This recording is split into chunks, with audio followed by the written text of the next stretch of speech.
오늘은 조선 성종시대의 희대의 간통녀 어우동에 대한 이야기를 해볼까 합니다. 어우동의 아버지는 승문원지사 박윤창, 어머니는 정기덕이라는 인물이었고 양반 가문의 딸로 태어났습니다.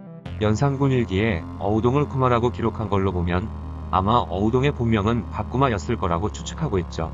하지만 간통 사건을 일으킨 이후 가문에서 파문되었고 그 이후부터는 같이 어울려 통하다라는 뜻이자 자신의 별명이던 어우동을 이름 대신 사용하기 시작했던 것입니다. 아무튼 어우동은 양반집에서 태어나 잘 자라다가 효령대군의 손자였던 태강수 이동과 결혼하게 되었죠. 하지만 이동은 어우동을 별로 좋아하지 않았는데요. 이동은 연경비라는 기생에게 푹 빠져있는 상태였기 때문에 어우동을 내쫓아버리기 위해 그녀를 모함하기 시작했습니다.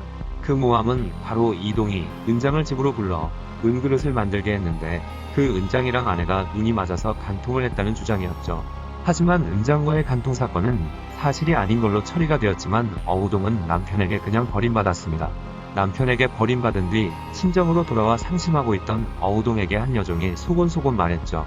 사람이 얼마나 산다고 그렇게 계속 상심해 계실 겁니까? 오종년이라는 사람이 있는데 직업도 좋고 외모도 훤칠하니 잘생겼습니다. 마님께서 허락만 해주시면 제가 가서 그를 불러오겠사옵니다.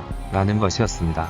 그 여종의 말에 솔깃한 어우동은 그래 어차피 한번 사는 인생 신명나게 놀아보자 라고 생각했는지 그를 데려오라 했고 그날 밤 여종이 데려온 오종년을 어우동이 맞이하며 그녀의 스펙타클한 간통 스토리가 시작되었죠. 오종년과의 뜨밤을 보내고 나서 눈이 띄었던 것일까요? 이름도 현비라 고치고 기생인 척 굴기도 했다고 합니다. 그리고 어우동은 화려한 옷을 차려입고는 전 남편 이동과 오촌 사이였던 방산수 인안의 집으로 찾아가게 되었습니다. 인안은 세종대왕의 손자로 인물이 좋다고 소문이 자자했던 사람인데요. 그는 어우동을 보자마자 첫눈에 반해버려 같이 뜨밤을 보냈죠. 어우동도 인안과의 궁합이 너무나도 좋았는지 인안의 이름을 자신의 팔에 문신으로 새겨넣기도 했죠. 그렇게 시간이 조금 지난 단오날이었습니다. 그녀는 예쁘게 화장을 하고 그네를 뛰고 있었는데 그 옆을 지나던 수산수이기가 어우동의 모습을 보고 또 눈이 돌아갔죠. 수산수이기 또한 전 남편 이동의 팔촌 친척 사이였죠. 이기는 어우동의 여종에게 어느 댁 여인이신가? 라고 물었습니다. 그러자 여종은 내금이 무관의 첩입니다. 라며 거짓말을 했죠. 어우동은 이기를 만나기 전에 구전이라는 내금이 소속 무관의 옆집에 살았었는데요. 어느 날 어우동이 마당에 앉아있는 걸 본 구전은 서로 눈빛을 주고받다가 그대로 담을 뛰어넘어 서로 끌어안더니 방으로 후다닥 들어가 사랑을 나누었던 것이죠. 그래서 여종은 어우동이 내금이의 첩이라는 말을 했던 것입니다.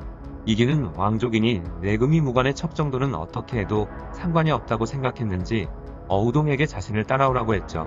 그리고는 뭐가 그리 급했는지 남양의 지방관청에 한 사무실을 비우라 이른 뒤 그곳에 둘이서 들어가 정을 통했죠.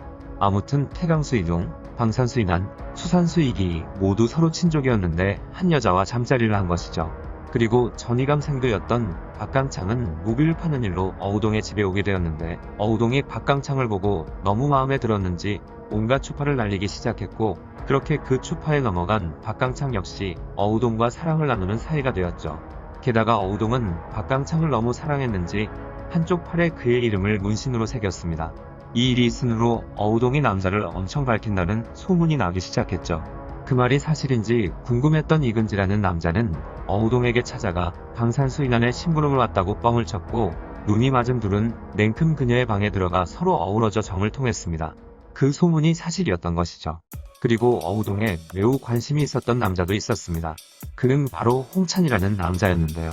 과거 시험에 합격해 어사화를 쓰고 육아행렬을 하던 중 방산수 인안의 집에서 그 행렬을 구경하던 어우동과 눈이 마주쳤고 그 뒤부터 마음속에 어우동을 품고 있었던 것이죠. 마음에 상대를 품고 있었던 건 홍찬만이 아니었습니다. 어우동도 젊고 똑똑한 홍찬이 아주 마음에 들었는데 어느 날 길을 가다 그를 보게 된 어우동은 일부러 그의 얼굴에 소매 끝자락을 스쳤고 홍찬은 그대로 어우동 집으로 흘러들어가 둘은 불타는 사랑을 나누기도 했죠. 또 재미있는 이야기가 하나 있는데요. 성현의 용제총화에 따르면 어우동의 최측근이던 여종 역시 매우 이뻤다고 합니다. 그 여종은 밤마다 예쁘게 꾸미고 거리에 나가서는 잘생긴 남자 2명을 꼬셔서 한 명은 주인인 어우동의 방에 넣어주고 또 한 명은 자신과 다른 방에 들어가 놀아놨죠. 게다가 어쩔 때는 길거리에 둘이 앉아서 지나가는 남자들을 보며 여종이 쟤는 키가 크다, 쟤는 코가 크네 하며 평가하기도 하고 어느 집 사내는 젊기도 하고 거시기도 크다고 하던데 주인님께 바칠만 합니다 라고 하면 어우동은 그럼 걔는 내가 맡을 테니 다른 놈은 너에게 주겠다 라고 하는 등 온갖 음담패설을 늘어놓으며 웃어 제끼기도 했죠. 또 그녀와 관계를 가졌던 남자 중에는 이승원이라는 생원도 있었습니다. 어느 날 길을 지나가던 어우동을 보게 되었고 첫눈에 반해버렸죠. 그녀의 차림새를 보고 기생이라고 착각했던 이승원은 어우동의 여종을 붙잡더니 지방에서 올라온 기생이냐고 물었습니다. 여종은 곧바로 기생이 맞다고 대답했죠. 그 이야기를 들은 어우동은 씩 웃으며 곧바로 자신의 집까지 걸어갔는데 이승원 또한 그녀를 졸졸 따라와 방까지 들어가게 되었고 그렇게 그 둘도 뜨밤을 보내게 되었죠. 어우동은 관계하는 남자들의 신분도 전혀 따지지 않았습니다. 어우동의 소문을 듣고 찾아온 가미양이라는 사람은 아전이었죠. 가미양은 어우동에게 온갖 희롱을 하며 그녀를 따라다녔는데 어우동도 싫지 않았는지 그를 집안까지 끌어들였습니다. 그녀의 집에 도착하자 둘은 얼른 방에 들어가 사랑을 나눴는데 어우동은 가미양 또한 너무 마음에 들었는지 등에다가 가미양의 이름을 문신으로 새겼다고 하죠. 방산수 인환과 박강창에 이어 세 번째로 자신의 몸에 문신을 새긴 남자네요. 그 이후로도 어우동의 남성 집착은 계속되었습니다.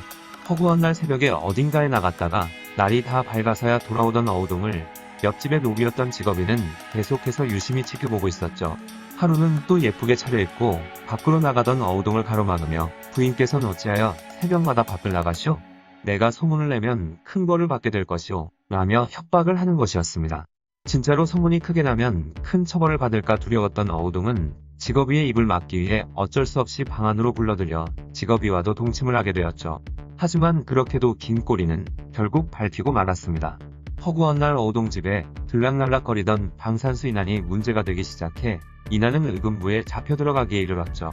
옥에 갇혀있던 인환은 어우동에게 은밀히 편지를 보냈는데 예전에 유감동은 많은 남자들과 간통을 했던 여자였지만 간통했던 바를 숨기지 않고 모두 이야기하니 중죄를 면했었다. 너도 다 이야기하면 될 것이다 라고 적혀있던 편지였죠. 얼마 안가 바로 잡혀 들어온 어우동은 인환의 말을 듣고 스스로 자신과 관계를 맺어온 남자들을 줄줄이 불었습니다. 그녀의 입에서는 앞에서 이야기했던 수많은 남자들 이외에도 이조판서 어유소, 대사원 노공필, 부옥은 김세적 등의 고위급 관리들 이름에서부터 김칭, 김희, 정숙지 등의 하급 관리까지 수많은 남자들의 이름이 나왔죠. 하지만 성종은 어우동이 죄를 면하려고 대신들의 이름을 마구 떠들어댄 것이라며 여러 관리들은 단 한 차례 신문만 한 후 모두 풀어주었습니다. 조정에서도 이 시대의 간통 사건에 난리가 났습니다. 유배를 보내야 한다, 장 100대를 때려야 한다, 사형을 시켜야 한다 등 수많은 의견으로 나뉘었지만 성종의 최종 판결은 사형으로 내려졌죠. 그리고 판결이 내려지고 약 한 달 후 교수형에 처해져 그녀의 불같던 생애는 결국 그렇게 마무리되게 됩니다. 조선시대에서 손에 꼽히는 희대의 간통사건으로 알려진 어우동 사건은 성종실록에 그녀와 간통을 했다고 이름이 기록된 사람만 17명이나 되었고 그 외에 기록이 안 된 사람은 더 있을 수도 있다고 합니다. 하지만 참 아이러니한 점은 어우동과 간통한 17명의 남자들 중에서 사형에 처해진 사람은 단 한 사람도 없었다고 하죠. 조선 성종시대에 있었던 희대의 간통사건 어우동에 대한 이야기였습니다.